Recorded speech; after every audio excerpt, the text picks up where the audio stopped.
Dream come true Paris Olympics जो होने जा रहा है इन द मंथ ऑफ अगस्त, उसमें मुझे जूरी मेंबर लिया है। मैं पहली लड़की हूँ कंट्री से जिसको इस पैनल में लिया गया है। ये मेरे लिए नहीं बल्कि हमारे पूरी यूटी के लिए और हमारे मुल्क के लिए फख्र की बात है कि उस प्रेस्टिजियस इवेंट के लिए मुझे इस पैनल में लिया गया।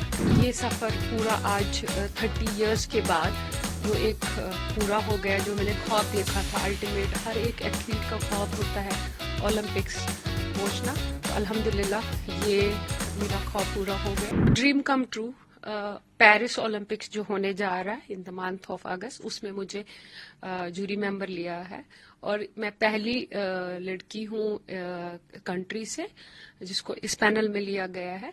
और ये मेरे लिए नहीं बल्कि हमारे पूरे यूटी के लिए और हमारे मुल्क के लिए फख्र की बात है कि उस प्रेस्टिजियस इवेंट के लिए मुझे इस पैनल में लिया गया।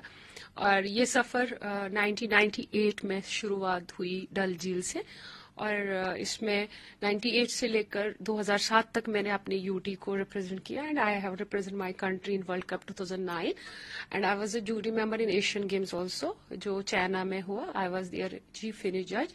सो ये सफ़र पूरा आज 30 इयर्स के बाद जो एक पूरा हो गया, जो मैंने ख्वाब देखा था, अल्टीमेट हर एक एथलीट का ख्वाब होता है ओलंपिक्स पहुंचना, तो अल्हम्दुलिल्लाह ये मेरा ख्वाब पूरा हो गया। और इसमें मेरे माँ बाप, मेरे वेल विशर्स की बहुत मेहनत रही है। मैं टूटी तो बहुत मगर हार कभी नहीं मानी। अल्हम्दुलिल्लाह ये मेरी जीत नहीं है, ये हम उन लड़कियों को मैं ये कामयाबी देना चाहती हूँ जो मेरे बाद इस वाटर स्पोर्ट्स में आएंगी। उन सब लड़कियों की जीत है, आज मुझे इस पैनल में लिया गया। तो ये मतलब लेटर किसको लिखा गया और यहाँ किसको बताया गया है? इंटरनेशनल कैनो फेडरेशन में ये कुछ ही दिन पहले ऐलान हुआ था, जो 18 मेंबर्स का लिस्ट आया है। उसमें आप देखोगे एशिया से जापान और इंडिया से मैं हूँ। एशिया से सिर्फ 2 ही कंट्रीज है, बाकी सब इसमें यूरोपियन नेशन है because canoeing kayaking is European Canadian game है। Australia, England and Germany are the strong nations. पहली बार इस प्रेस्टिजियस इवेंट में हमारी कंट्री से मैं जा रही हूँ और ये लेटर इंटरनेशनल कैनो फेडरेशन ने इंडियन कयाकिंग कैनोइंग फेडरेशन को इन्फॉर्म किया और उसके बाद आईओए को भी इस बारे में पता है और उसके बाद मेरे स्टेट में भी ये चिट्ठी आई है और इन्फॉर्म किया गया इसके लिए।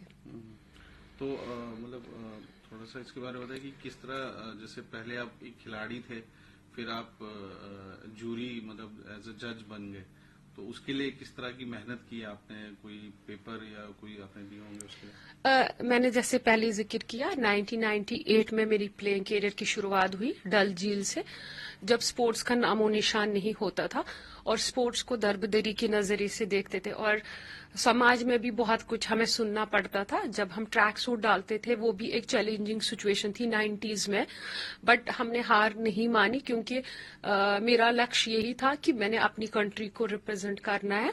तो ये मैंने जैसे बोला कि 30 इयर्स आज कंप्लीट हो रहे हैं।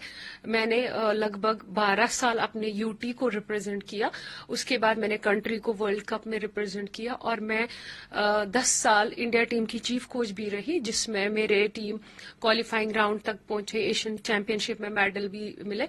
और उसके बाद 2008 में मैंने इस एग्जाम को क्वालिफाई किया जर्मनी में, जिसमें मुझे बेस्ट सेकंड जज लिया क्योंकि इसके लिए बाज़ाब्ता आपको एग्जाम देना पड़ता है। उसके बाद वो एग्जाम जब आप क्वालिफाई करते हो उसके बाद ही आपको इस पैनल में लिया जाता। तो ये एग्जाम मैंने 2008 में जर्मनी में दिया था, जिसमें मुझे बेस्ट सेकंड जज लिया गया था।